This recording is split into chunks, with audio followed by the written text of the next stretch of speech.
जब मैंने स्वामी विवेकानंद जी का साहित्य पढ़ा, मेरी देशभक्ति कई गुना बढ़ गई। ये महात्मा गांधी ने कहा है। बाल गंगाधर तिलक ने क्या कहा? मुझे इनके अंदर पूज्य आद्य जगत गुरु शंकराचार्य की एक प्रकार से छाया दिखाई देती है, दूसरे आद्य जगत गुरु शंकराचार्य दिखाई दे। सुभाष चंद्र बोस ने क्या कहा?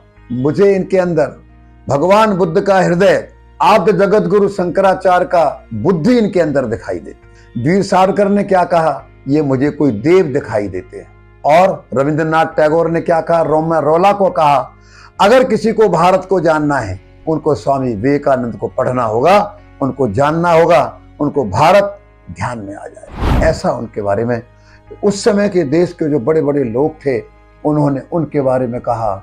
आइए जीवन का एक पहलू और मैं ध्यान में लाऊंगा। जैसे उनकी बुद्धि बड़ी कुशाग्र थी, घटनाओं का पूर्वाभास होना। मैं ज्योतिष नहीं कहूंगा।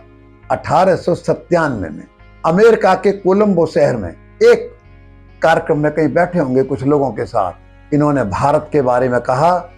मैं भारत के लोगों को कहना चाहूंगा, आने वाले 50 साल में सारे देवी देवताओं को भूल करके, अर्थात संगठित होकर के केवल भारत माता की पूजा करो 50 साल। भारत के बहुत अच्छे दिन आएंगे, कोई भारत को उठने से रोक नहीं पाएगा। भाइयों, 1897 और 1947 ठीक 50 साल के बाद भारत स्वतंत्र हो गया, अंगड़ाई लेकर के खड़ा हो गया। 1894 इनका प्रवास चल रहा था, फिर अमेरिका के अंदर क्या कहा इन्होंने? अरे पश्चिम के लोगों, तुम जिस रास्ते पर चल रहे हो भोगवाद के पर, अगर तुम नहीं संभले तो 20 साल के अंदर ऐसा भयंकर युद्ध होगा, दुनिया देखेगी कितना बड़ा नुकसान, कितना बड़ा नरसंहार हुआ है। बोलो भाइयों, 1914 में यूरोप से प्रथम विश्व युद्ध प्रारंभ हुआ कि नहीं हुआ?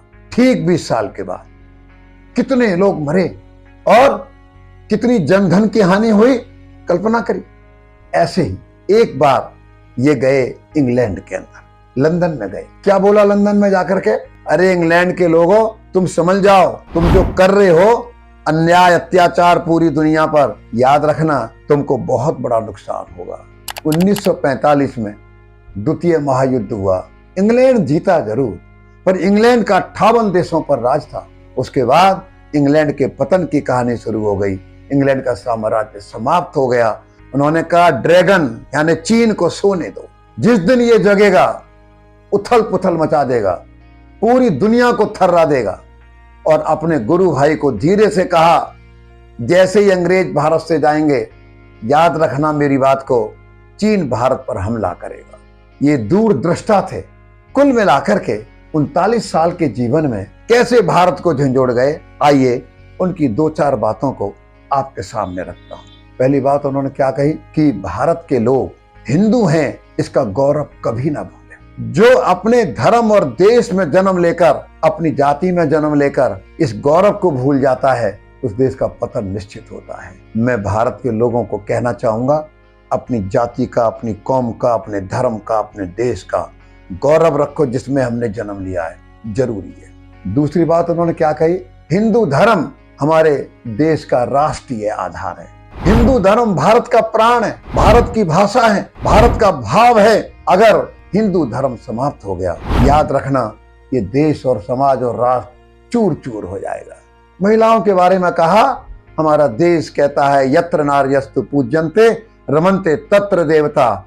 हमारे देश में महिला में हम माँ की परछाई देखते हैं, और पश्चिम जगत ने महिला को पत्नी और भोग्य की वस्तु माना है। अगर इस देश को उन्नति करनी है, तरक्की करनी है, महिला को जो माँ का स्थान प्राचीन समय में दिया है, वही हमको देना पड़ेगा। फिर उन्होंने क्या कहा?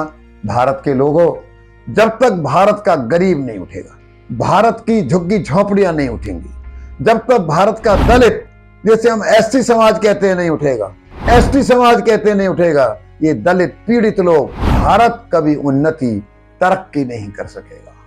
इन्होंने कहा युवा के बारे में, जात पात को छोड़ दो, जो मेरा हिंदू भाई है वो किस जाति का है, मुझे इससे कोई लेना देना नहीं। मैं गरीब की, दलित की, पीड़ित की, शोषित की मदद करूंगा, सेवा का काम करूंगा, कभी भी छोटे बड़े ऊंच नीच का विचार नहीं करूंगा।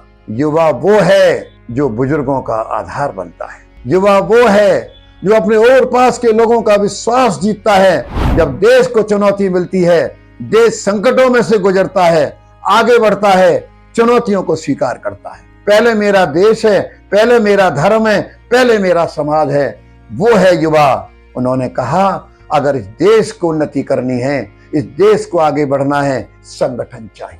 कितने लोग आज ये कहते हैं स्वामी विवेकानंद इस देश को झकझोर के चले गए। इन्होंने अध्यात्म के साथ साथ, अध्यात्म की बात तो हमारे सारा संत, सारे समाज, सब लोग करते हैं, पर आज युवा इनका नाम क्यों लेता है? इनका नाम लेता है इसलिए इन्होंने अध्यात्म के साथ साथ देश को, राष्ट्र को, भारत माता को ये स्वतंत्र होना चाहिए, पहले वाला गौरव प्राप्त होना चाहिए। पूरे विश्व गुरु थे, सोने की चिड़िया थे, उस परम वैभव को फिर से प्राप्त करना है। केवल मोक्ष की कामना नहीं, इस देश में भौतिक उन्नति भी चाहिए और आध्यात्मिक उन्नति भी चाहिए, दोनों पर जोर दिया। आखिर में क्या कहा विवेकानंद जी ने? मेरा नया भारत उठेगा, किसान के हल से उठेगा, गरीब की झोंपड़ी से उठेगा, जंगल और पहाड़ों से उठेगा, दुखी और बीमार लोगों से उठेगा। मेरे भारत को आगे बढ़ने से कोई नहीं रोक पाएगा, ऐसा वो कह करके गए। मैं आपको इतना ही कहूंगा, जब 12 जनवरी को इनका जन्म दिवस आए, जब 4 जुलाई को इनका पुण्य दिवस आए, विवेकानंद जी की बातों को याद करना, अपने जीवन में लाना और उन पर अमल करना। जय श्री राम, जय श्री राम।